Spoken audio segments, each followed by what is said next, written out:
Hello friends, I welcome you to English home by Chetan Chovati YouTube channel.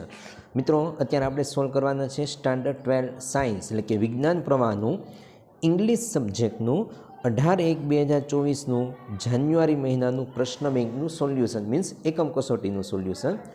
જો કે આ અગાઉ ડિસેમ્બર મહિનાનું મીન્સ લાસ્ટ મહિનાનું પણ પ્રશ્ન બેંકનું આખું મેં સોલ્યુશન તમને કમ્પ્લીટ કરાવીને આપણી ચેનલ ઉપર મૂકેલું છે. એટલે તમારી બોર્ડની એક્ઝામ માટે પણ દરેક પ્રશ્ન બેંક હું તો તમને વિનંતી કરું કે ખાસ તમે તૈયાર કરજો, જેથી તમારા બોર્ડમાં સારા માર્ક્સ આવે અને પ્રેક્ટિસ પણ સારી થઈ શકે. તો ચાલો સ્ટાર્ટ કરીએ. સૌપ્રથમ છે સેક્શન એ. મિત્રો, સેક્શન એની અંદર આપને આપેલું હોય છે select the most appropriate answer from the given option, એટલે કે ટેક્સ્ટબુકના આધારે આપણને પાઠના આધારે તમારે ઓપ્શન રાઇટ જે હોય એ સિલેક્ટ કરવાના હોય છે. પરંતુ અહીંયા હું તમને માત્ર શો કરી દઉં છું, જેથી વિડીયો વધારે લાંબો ન થાય. જે મહત્ત્વની વસ્તુ તમને કન્ફ્યુઝ કરે તેવી હોય એ જ હું તમને આ પ્રશ્ન બેંકમાં અત્યારે સોલ્વ કરાવીશ. બાકી ટેક્સ્ટબુકનું તમે સેલ્ફ જાતે સોલ્વ કરી શકો તેમ છો. તો તમને માત્ર ક્વેશ્ચન શો કરી દો 1 to 6. ત્યારબાદ આગળ છે મિત્રો આ 10 સુધીના, બરાબર. ટેક્સ્ટબુકના આધારે જ બધા આપેલા છે, એટલે તમે સેલ્ફ જાતે સોલ્વ કરી શકો છો. નેક્સ્ટ પેજ ઉપર લઈ જાઓ. નેક્સ્ટ પેજ ઉપર છે 11 to 15. આ છે ટેક્સ્ટબુકના આધારે MCQ સોલ્વ કરવાના. ત્યારબાદ એમાં જ છે read the passage and answer the question, એટલે કે પેરેગ્રાફ વાંચો અને જે ક્વેશ્ચન આપેલા છે તે સોલ્વ કરો. એ પણ ટેક્સ્ટબુકના આધારે છે, એટલે એમાં પણ આપણે વધારે સમય નથી ફાળવતા, તમે સેલ્ફ જાતે સોલ્વ કરી શકો તેમ છો, બરાબર. જેથી વિડીયો લાંબો ન થાય અને જે મહત્ત્વનો ટોપિક છે પાછળ આપણે ગ્રામરને એ સોલ્વ કરવા જઈએ છીએ. તમને શો કરી દઉં જસ્ટ આ રીતના પેરેગ્રાફ છે.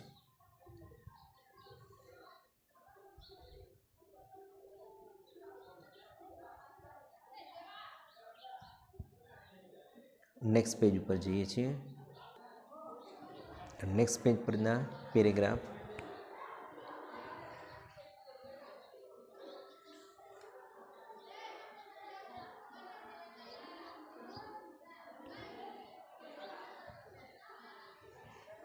ત્યારબાદ છે મિત્રો સેક્શન બી, એટલે કે વિભાગ બીની અંદર સ્ટેન્જા આપેલો છે અને પાછળના પેજ પર ક્વેશ્ચન છે.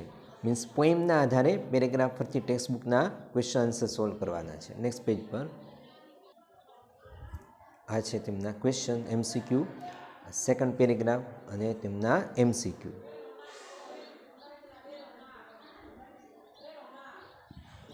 ક્લિયર તમને દેખાય છે. ચાલો નેક્સ્ટ આગળનો ટોપિક જે છે આપણો મિત્રો તે છે શોર્ટ નોટ. તમને શોર્ટ નોટ પણ શો કરી દઉં જેથી તમે પ્રિપેર કરી શકો. Importance of headache. Headache is a blessing and remedy of headache by instructor. આ 3 આપને શોર્ટ નોટ આપેલી છે. નેક્સ્ટ પેજ ઉપર આપ્યું છે મિત્રો read the passage and answer the question. 2 માર્ક્સનું છે. હવે ચાલો આ એક આપણે સોલ્વ કરીએ જેથી તમને ખ્યાલ આવે, પછી ગ્રામર તરફ જઈએ.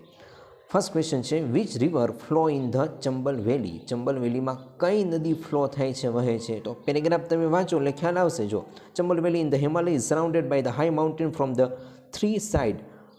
Ravi flows in the centre. તો કઈ નદી આવશે? રાવી. એટલે રાઇટ આન્સર આવે આપણો સી, રાવી.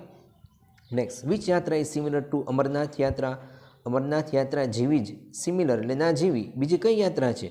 તો 1 by 1 લાઈન વાંચશો એટલે છેલ્લે અહીંયા આવ્યું જો છે મની મહેશ યાત્રા ઇઝ ઓલમોસ્ટ ઇક્વેલન્ટ એટલે સમાન ટુ અમરનાથ યાત્રા. એટલે આપણી પાસે રાઇટ આન્સર આવશે મની મહેશ, ડી આન્સર, બરાબર. આવી રીતે આપણે પેરેગ્રાફ પરથી ક્વેશ્ચન સોલ્વ કરતા હોઈએ છીએ.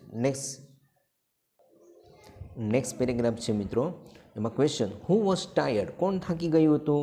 તો 1 by 1 વાંચશો એક પછી એક લાઈન એટલે અહીંયા જો 1 of the team member was tired. તો 1 of the team member right answer આવશે એ. Second gaddi means there was a gaddi already there with his ship. બરાબર. તો અહીંયા ગડ્ડી એટલે શું થયું? વાહન, શિપની સાથે હતું. તો ટેન્ટ નહીં, yes vehicle. Gaddi means vehicle એટલે વાહન છે. નેક્સ્ટ પેરેગ્રાફ જોઈએ. નેક્સ્ટ પેરેગ્રાફમાં what did the writer show. એટલે લેખક શું બતાવે છે?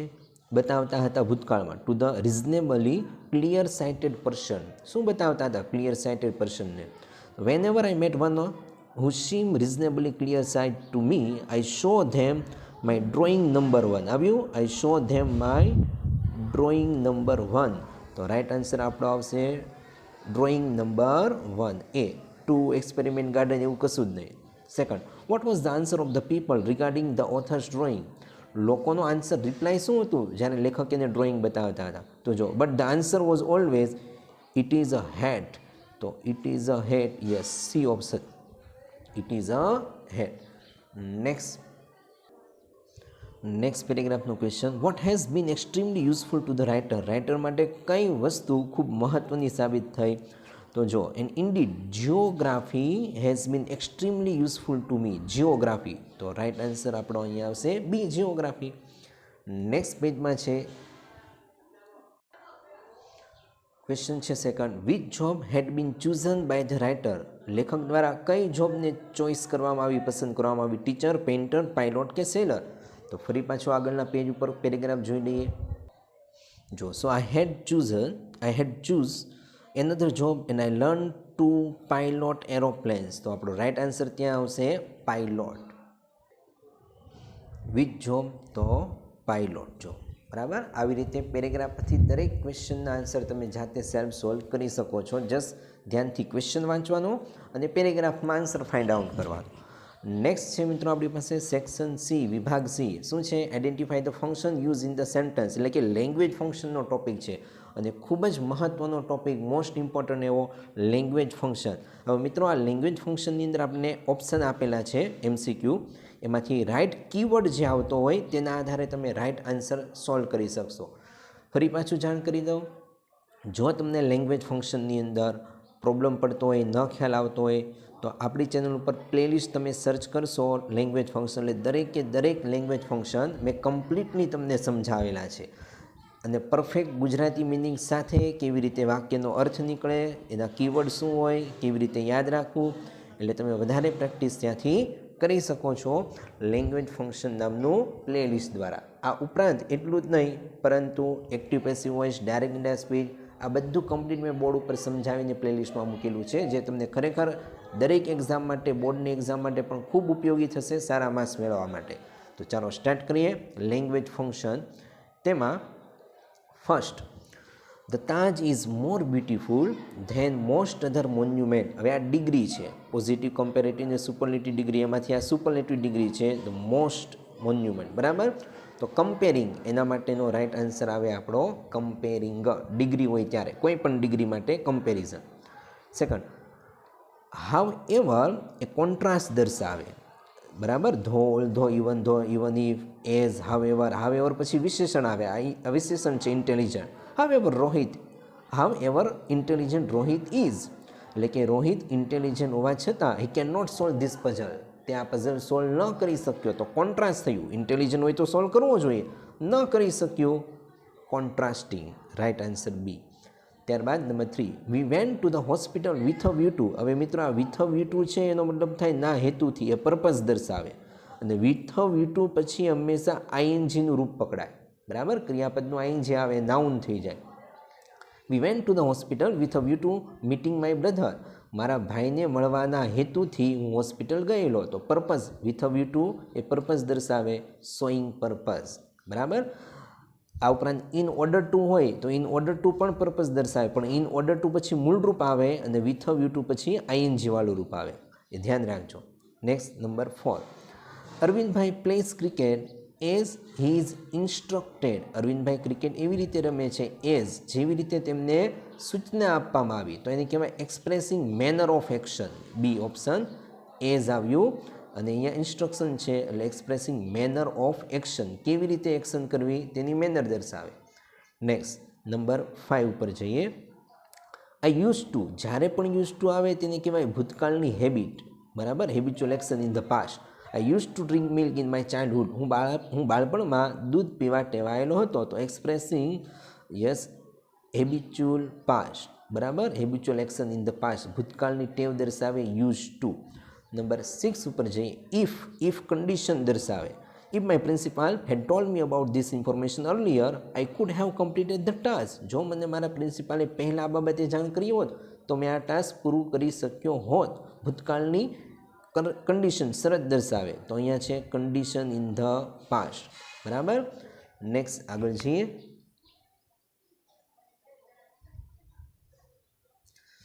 ચાલો નંબર 6 પછી નંબર 7.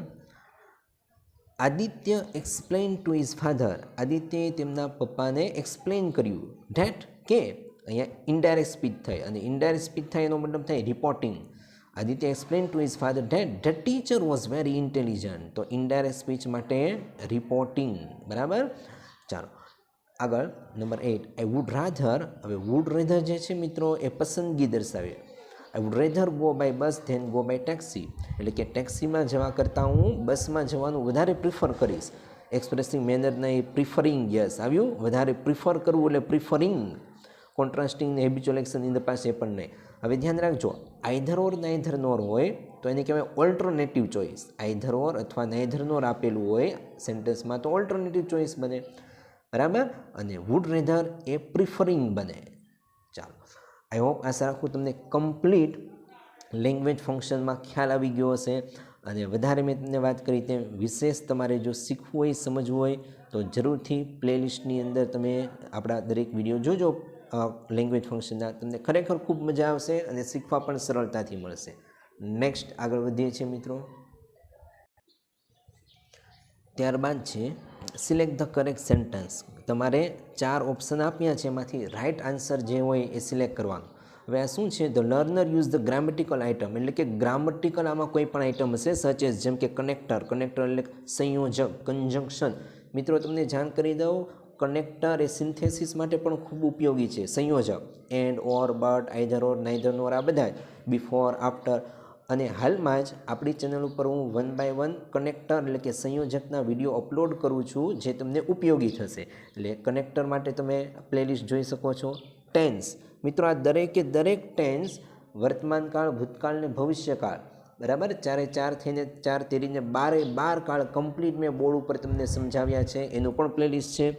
રિપોર્ટેડ સ્પીચ કમ્પ્લીટ તમને સરળતાથી સમજાય એ રીતે ઇનડાયરેક્ટ સ્પીચ મેં બોર્ડ ઉપર સમજાવેલી છે, એનું પણ પ્લેલિસ્ટ છે. આવા દરેક ટોપિક ઇન શોર્ટ આપણી ચેનલ ઉપર તમને ગ્રામરનું દરેક મટીરિયલ તમને સમજાય એટલી સરળ ભાષામાં મેં બોર્ડ ઉપર સમજાવ્યું છે. એટલે જરૂરથી તેનો ઉપયોગ કરજો, ફ્રેન્ડ સર્કલમાં શેર પણ કરજો, જેથી એનું પણ નોલેજ વધે, માર્ક્સ પણ વધારે આવે. અને જો તમને ગમતું હોય આપણી મેથડ તો જરૂરથી વિડીયોને લાઇક કરી દો અને ચેનલને સબસ્ક્રાઈબ કરી દેજો. ચાલો તો સોલ્વ કરીએ 1 by 1. તો ફર્સ્ટ છે મિત્રો, I have completed my homework. I was complete. I am complete. I has. આ બધા રોંગ 3 એ 3. રાઇટ આન્સર આવે એ. કેમ? કારણ કે આ જે વાક્ય છે તે પૂર્ણ વર્તમાન કાળનું વાક્ય છે, જેને કહેવાય પ્રેઝન્ટ પરફેક્ટ ટેન્સ. અને પ્રેઝન્ટ પરફેક્ટ ટેન્સનો નિયમ આવો છે, સૌ પ્રથમ કરતા હોય, કરતા પછી હેવ અથવા હેઝ હોય પ્લસ V3. આ વાક્ય રચના જળવાવી જોઈએ પૂર્ણ વર્તમાન કાળમાં. તો જો કરતા આઈની સાથે હેવ આવે અને V3 તો completed. I have completed my homework. મેં મારું હોમવર્ક પૂરું કર્યું છે. આઈ વોઝ કમ્પ્લીટ ન બને, આઈ એમ કમ્પ્લીટ ન બને અને આઈ હેઝ ન બને, કારણ કે અહીંયા હિસીટ નથી, આઈ છે. હિસીટ હોય કરતા તો હેઝ આવે, બરાબર. જો કરતા આપણી પાસે હી, સી અને ઇટ હોય તો હેઝ આવે, બાકી બધામાં have. I have, we have, you have. He, she, ઇટની સાથે હેઝ અને ધેની સાથે હેવ આવે. ચાલો આગળ વધીએ. વી કમ ટુ સ્કૂલ. હવે જો વિથ વ્યૂ ટુ વાળું વાક્ય આવ્યું તો મેં તમને અગાઉ હમણાં ઉપર કહ્યું લેંગ્વેજ ફંક્શનમાં કે વિથ વ્યૂ ટુ પછી હંમેશા આઈએનજી વાળું ક્રિયાપદનું રૂપ આવતું હોય તો મુકાય વિથ વ્યૂ ટુ પછી, બરાબર. તો જો we come to school with view to પછી મૂળ રૂપ છે, નહીં આવે. અહીંયા વિથ વ્યૂ ટુ પછી આઈએનજી છે, એટલે આ રાઇટ આન્સર બનશે. આગળ જોઈ લઈએ. અહીંયા ટુ ગેટિંગ ન બને, ટુ પછી મૂળરૂપ આવવું જોઈએ, ઇન્ફિનિટિવ અહીંયા બને. અને ઇન ઓર્ડર ટુ, હવે ઇન ઓર્ડર ટુ પછી મૂળરૂપ આવવું જોઈએ, એટલે રાઇટ આન્સર બનશે આપણો વિથ વ્યૂ ટુ પછી આઈએનજી વાળો રૂપ B option. In order to આના પછી ગેટિંગ નહીં, સીધું ગેટ આવવું જોઈએ તો રાઇટ બને, કારણ કે ઇન ઓર્ડર ટુ પછી મૂળરૂપ મુકાય અને વિથ વ્યૂ ટુ પછી આઈએનજી વાળું રૂપ મુકાય, એટલે રાઇટ આન્સર આપણો B. We come to school with view to getting knowledge. આપણે નોલેજ મેળવવાના હેતુથી સ્કૂલ પર આવીએ છીએ. ચાલો નેક્સ્ટ સેકન્ડ જોઈએ. English is being taught in the class now. હવે આ પેસિવ વોઇસ છે, મેં તમને વાત કરી તેમ કમ્પ્લીટ દરેકે દરેક એક્ટિવ વોઇસમાંથી પેસિવ વોઇસના વાક્ય કેમ બને એ પણ આપણી ચેનલ ઉપર ઉપલબ્ધ છે. એટલે જો એક્ટિવ પેસિવ વોઇસમાં પ્રોબ્લેમ હોય તો તે પણ તમે શીખી શકો છો. હવે આ વાક્ય છે મિત્રો એ ચાલુ વર્તમાનકાળનું પેસિવ વોઇસ છે અને ચાલુ વર્તમાનકાળના પેસિવ વોઇસની વાક્ય રચના કર્મ વત્તા ટુ બીનું રૂ વત્તા ક્રિયા ચાલુ હોય એટલે બિંગ મુકાય આઈએનજી વત્તા V3 ભૂતકૃદંત આવી રીતે બને. તો રાઈટ આન્સર આ જ એ છે. English is being taught in the class now. English is being teach ન આવે, ભૂતકૃદંત આવવું જોઈએ. પેસિવ વોઇસમાં V3 આવે. ઇંગ્લિશ ઇઝ ટીચિંગ એ તો ચાલુ વર્તમાન કાળ છે પણ આ પેસિવ વોઇસ છે એટલે અહીંયા બિંગ અને V3 આવવું જોઈએ નથી. ઇંગ્લિશ હેઝ બિંગ ટીચિંગ ન આવે, ટોટ આવવું જોઈએ. એટલે આ ત્રણે ત્રણ રોંગ. રાઈટ આન્સર એ છે. આગળ નેક્સ્ટ પેજ ઉપર નેક્સ્ટ ક્વેશ્ચન છે Pranjal plays cricket as if supposition છે અને એઝ ઇફનો નિયમ એઝ ઇફ પછી કરતા પછી વર બહુવચન આવે તો અહીંયા જો હી પછી વોઝ છે એટલે રાઈટ નથી. બરાબર. પ્રાંજલ પ્લે, હવે પ્રાંજલ પછી આ કાળ પણ જો આપણે કરતા હિસીટ હોય તો ક્રિયાપદને એસીએસ લાગે. અહીંયા કરતા હિસીટ છે તો એસીએસ નથી એટલે અહીંયાથી જ રોંગ. તો સી નંબર 3માં છે પ્રાંજલ પ્લેસ, આ એક ક્રિયાપદ કાળ પ્રમાણે સાચું. ક્રિકેટ એઝ ઇફ હી વર, જો એઝ ઇફ પછી કરતા હી, પ્રાંજલ એટલે હી અને હીની બાજુમાં આવ્યું વર, સચિન તેંડુલકર. તો right answer C. Pranjal plays cricket as if he were Sachin Tendulkar. Pranjal એવી રીતે ક્રિકેટ રમે છે જાણે કે તે સચિન તેંડુલકર હોય. બરાબર. હવે અહીંયા જો પ્રાંજલ પ્લેસ વર્તમાનકાળ છે પણ હી વર તો આખું અલગ જ, આ તો સ્થળ દર્શાવે. એટલે ધ્યાન રાખજો, પહેલો નિયમ વર્તમાનકાળ હોય કરતા હિસીટ હોય તો ક્રિયાપદને એસીએસ લાગે એટલે આ રાઈટ. બીજો નિયમ એઝ ઇફ પછી કરતા પછી હંમેશા વર મુકાય, હિસીટ હોય કોઈ પણ કરતા હોય વર મુકાય તો એ આપણને સપોઝિશન દર્શાવે એટલે right answer C. Next number 3 ઉપર જઈએ મિત્રો. What should we understand to be free, એટલે કે મુક્ત થવા માટે આપણે શું સમજવું જોઈએ. વોટ શુડ વી અન્ડરસ્ટુડ ભૂતકાળ છે એ નહીં આવશે. What should we understand to been એ પણ નહીં આવે. વોટ શુડ વી અન્ડરસ્ટેન્ડ, હવે વી છે શુડ છે, શુડ પછી મૂળરૂપ આવે, એસીએસ ન આવે તો રાઈટ આન્સર આપણો બનશે એ. વોટ શુડ, શુડ પછી મૂળરૂપ પણ છે. ટુ બી એટલે ઇન્ફિનિટિવ દર્શાવે, ટુ બી એટલે થવું અથવા હોવું, free. What should we understand to be free, એટલે કે મુક્ત થવા માટે આપણે શું સમજવું જોઈએ. ચાલો next. He said that indirect speech. He said that he had none money with him. He said that he had no money with him. Right answer આવશે બી. હી સેડ ધેટ તેણે કહ્યું કે તેની પાસે કોઈ પૈસા જ નથી. નો મની, નન નહીં. હી સેડ ધેટ હી હેઝ ન આવે, જો અહીંયા સેડ ભૂતકાળ છે એટલે અહીંયા વર્તમાનકાળ ન આવે, હેડ જ આવવું જોઈએ. He said that he had no money with himself, નહીં માત્ર him. He said that he had no money with him. આગળ વધીએ. Number 4. Headache is a common excuse. હવે આ તો ટેક્સ્ટ બુકના આધારે જ છે, પાઠના આધારે. First, headache is a common excuse. headache એ સામાન્ય, common એટલે સામાન્ય, excuse એટલે બહાનું છે, આપને ખ્યાલ છે. headache is the common excuse ન આવે, headache is the common ન આવે, common excuse e પાછળ ન આવે. બરાબર. એક્સક્યુઝનો સ્પેલિંગ EXCUAC, રાઇટ સ્પેલિંગ. જો આ સ્પેલિંગમાં મિસ્ટેક આપી છે એટલે રાઇટ આન્સર એ. And last one, find out the internet browser iconic નહીં, આઇકોન આવવું જોઈએ. ચાલો આગળ વધીએ. Find out the internet browser icon and click in it. Find out the internet browser icon and click on it. બરાબર, તેના ઉપર ક્લિક કરો, on it. Find out internet browser but તો આવશે જ નહીં, પરંતુ ક્લિક ઇટ એવું વાક્ય ન બને. તો આ રીતના છે મિત્રો ગ્રામેટિકલ એરર તમારે ફાઇન્ડ આઉટ કરવાની અને રાઇટ આન્સર લખવાનું. આઈ હોપ આશા રાખું તમને ક્લિયર ખ્યાલ આવ્યો હશે, સમજાતું હશે. નેક્સ્ટ છે મિત્રો સેક્શન ડી, લાસ્ટ. અને સેક્શન ડીની અંદર 5 માર્કનું તમને પૂછેલું છે રાઇટિંગ સેક્શન. બરાબર. ઈમેલ રાઇટિંગ છે જે તમને તમારા સર ને ટીચર દ્વારા શીખવેલું હોય તે તમારે રાઇટ કરવાનું છે. આ પણ 5 માર્ક્સનું છે અને ખૂબ ઇઝી વસ્તુ છે, તમે આરામથી 5માંથી 5 મેળવી શકો છો માર્ક્સ. આઈ હોપ આશા રાખું તમને ક્લિયર ખ્યાલ આવ્યો હશે. Best of luck for your examination. અને આવી જ રીતે આપણી સાથે જોડાયેલા રહેજો. ફ્રેન્ડ સર્કલમાં વિડીયો શેર કરજો જેથી એમને પણ શીખવા મળે, સારા માર્ક્સ આવે. અને જો ચેનલ આપણી સબસ્ક્રાઈબ ન કરી હોય તો જરૂરથી સબસ્ક્રાઈબ કરી દેજો. મિલતે એક છોટે સે બ્રેક કે બાદ.